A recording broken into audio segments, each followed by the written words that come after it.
आज हम प्रकाश पढ़ते हैं, लाइट। प्रकाश का परावर्तन क्या होता है?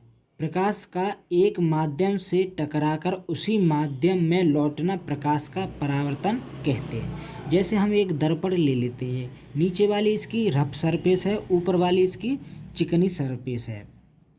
तो मान लो प्रकाश की किरण यहाँ से आ रही है हमारी, ये हमारा सूर्य है, तो प्रकाश की किरण यहाँ से आ रही है, तो इससे टकराकर उसी माध्यम में यानी उसी ओर लौटना, तो ये हमारा क्या कहलाता है? परावर्तन कहलाता है। और एक हम ऐसे लाइन ड्रॉ कर लेते हैं, वो हमारा अविलंब होता है।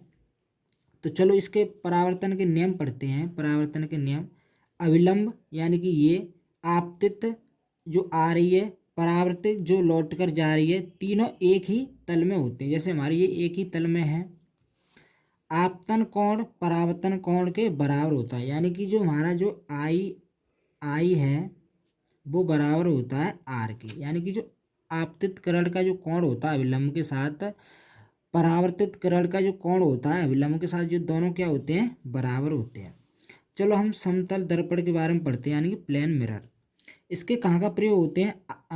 आभासी या काल्पनिक होता है, सीधा प्रतिबिंब होता है, प्रतिबिंब का आकार वस्तु के आकार के समान होता है, दो समतल दर्पण एक दूसरे से थीटा कोण पर हों तो उनके बीच प्रतिबिंब की संख्या हमेशा विषम होगी। जैसे हम कोई भी एंगल ले लेते हैं, थीटा बराबर 60 डिग्री, और दो हम दर्पण ले लेते हैं इस तरह, ये हमारी रफ सरफेस है, और इसे थीटा कोण पर यानी कि 60 डिग्री कोण पर रखते हैं। तो देखो 60 डिग्री ले लेते हैं, तो 360/60, 0 से 0 कैंसिल, 6 से 36 6 बार।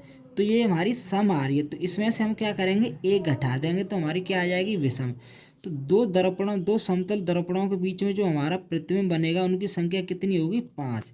ऐसे 30 डिग्री ले लो, तो यानी कि 360/30, 0 से 0 ये हो जाएगा 12 बार। तो जो कि हमारी सम आ रही है, आनी चाहिए विषम, तो एक घटा देते हैं 1। तो हमारे दो दर्पणों के बीच में जो 30 डिग्री पर होगा, तो कितनी प्रतिबिंब की संख्या होगी? 11।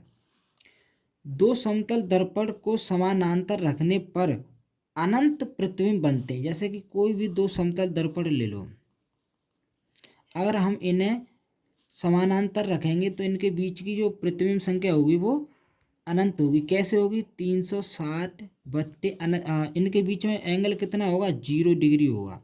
तो 0 रखेंगे, 0 का इसमें भाग देंगे तो इनफाइनाइट आएगा, इनफाइनाइट में से एक घटाएंगे तो भी क्या आएगा? इनफाइनाइट ही आएगा। Thank you.